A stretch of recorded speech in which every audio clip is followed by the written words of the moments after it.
Como nós vimos nos vídeos anteriores, e principalmente traduzindo um pouco a noção de perversão e o que significa perversão para a psicanálise, e revisando realmente o sentido de perversão para a psicanálise, nós vemos que para a psicanálise todos os indivíduos, sejam eles quais forem, são capazes de escolher um objeto do mesmo sexo e que todos fizeram ou têm capacidade de fazer essa escolha no seu inconsciente.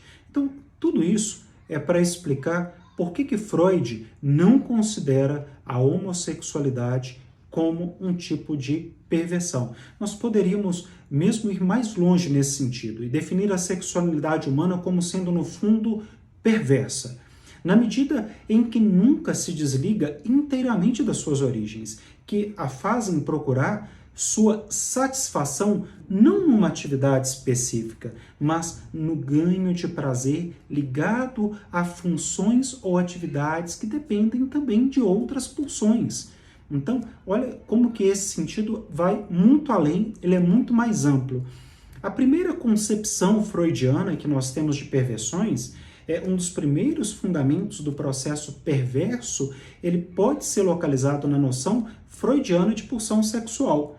A noção de pulsão, central na metapsicologia freudiana, é um elemento pivô da economia psíquica característico das perversões.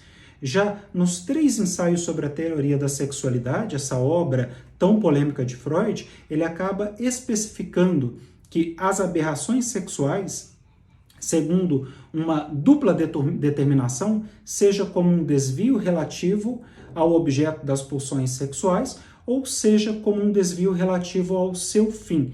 Repetindo, as aberrações sexuais poderiam ser, uma dupla determinação, segundo um desvio relativo ao objeto da pulsão sexual, ou um desvio relativo ao seu fim.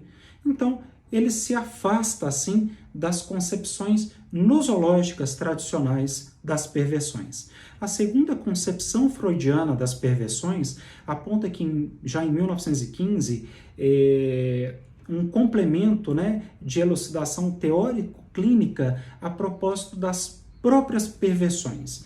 Então, nos seus estudos, as pulsões e suas vicissitudes, o Freud acaba dando ênfase à plasticidade dos modos de satisfação pulsional. Ele mostra essa plasticidade, que existe em relação ao modo de se obter a satisfação pulsional. O objeto de satisfação da pulsão, ele pode aparecer, segundo Freud, segundo a psicanálise, então totalmente variável, em função da história do sujeito, identificando 4 tipos de destino pulsionais que podem ser compreendidos tanto através do recalcamento, da sublimação, da reversão no oposto e do retorno sobre a própria pessoa, ok? Então, por isso é importante a gente entender que existem desenvolvimentos em torno da noção e da concepção freudiana das perversões, na primeira perversão, como nós vimos, e na segunda,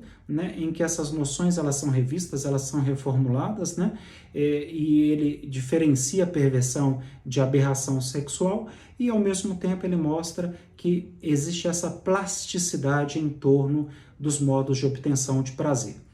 Então, Freud, de alguma forma, ele especifica certos aspectos metapsicológicos das vicissitudes pulsionais que agem diretamente nas perversões.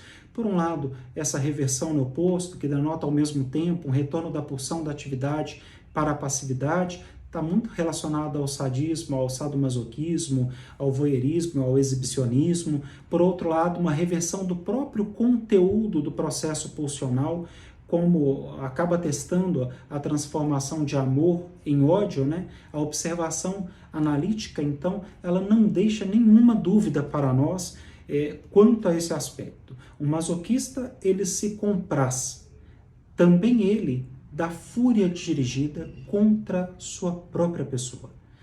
Já o exibicionista, ele partilha do gozo daquele que o vê despir-se. Nesse estágio, por exemplo, das elaborações freudianas, as perversões são especificadas apenas na medida em que aparecem como a contrapartida das neuroses. como a gente acaba vendo isso também no livro Os Três Ensaios da Sexualidade. As perversões, então, atualizariam na realidade modos de satisfação sexual recusados na neurose, mas, não obstante, ativamente presentes nelas sob formas disfarçadas, ou seja, sob forma de sintomas. É isso.